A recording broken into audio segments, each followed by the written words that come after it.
Der Ton soll im Moment beim Üben in jeder Dynamik nervig und intensiv klingen. Um Sicherheit zu bekommen und zur Entwicklung eines natürlichen, selbstverständlichen Streichens können Sie zuerst etwas lauter spielen, sodass Sie ganz locker sind.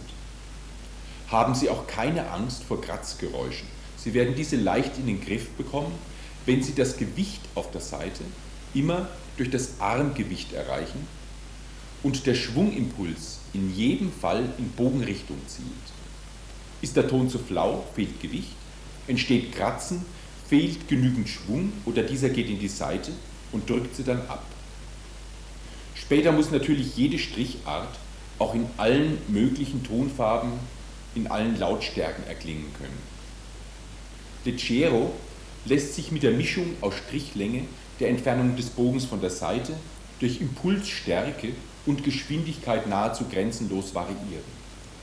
Probieren Sie dies zuerst mit der geringstmöglichen Entfernung der Bogenhaare zur Saite, sodass diese Sie überhaupt nicht verlassen, also nur die Bogenstange schwingt und die Saite nur entlastet wird, bis hin zu übertrieben großen Bewegungen, bei denen der Bogen sehr hoch springt.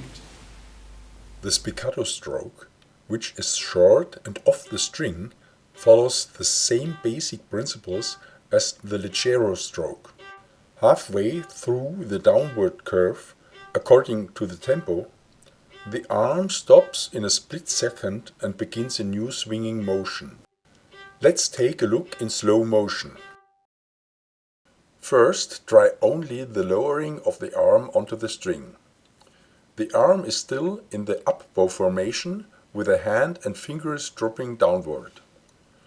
I want you to recall one of our first exercises, where the relaxed hand blobs on the table and the fingers work as a soft springboard. The arm is lowered during the first part of the downward curve when the arm moves between the two horizontal planes. Halfway through the curve, the bow makes contact with the string.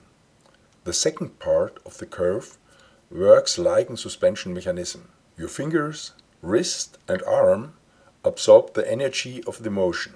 The elbow continues to move towards the playing plane. When the arm has reached the string plane, the energy is released into the new bow stroke. Practice this motion separately, one by one. First, from above the string and end up until the point where the actual stroke impulse would start. Next, practice from the part when the bow is in contact with the string, so halfway through your curved shape, and continue until the next stroke impulse. Now combine these two elements into one fluid sequence. You will need this later for playing cards.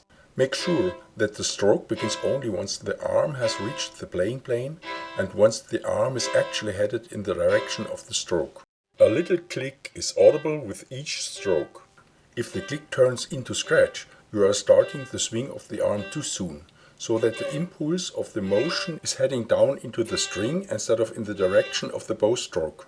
Practice the up bow motion in a similar fashion, in other words in two parts. First the tilting of the arm and then the lifting of the elbow into the stroke.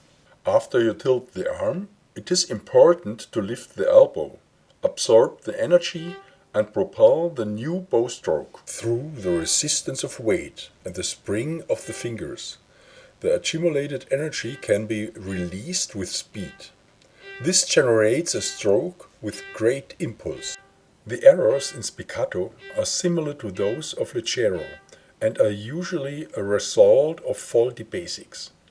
Often violinists move their hand and elbow in a straight line to and from the string. This creates a gully shape rather than our desired circular motion. Or the elbow lifts too soon.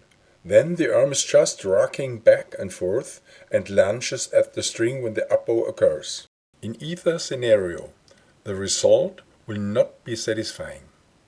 But let's get back to the correct way. Try out the difference between spiccato and leggero. You will notice that the difference is mainly one of timing. By stopping the movement ever so slightly with the fingers and starting the impulse anew, the motion is not continuous but sequential.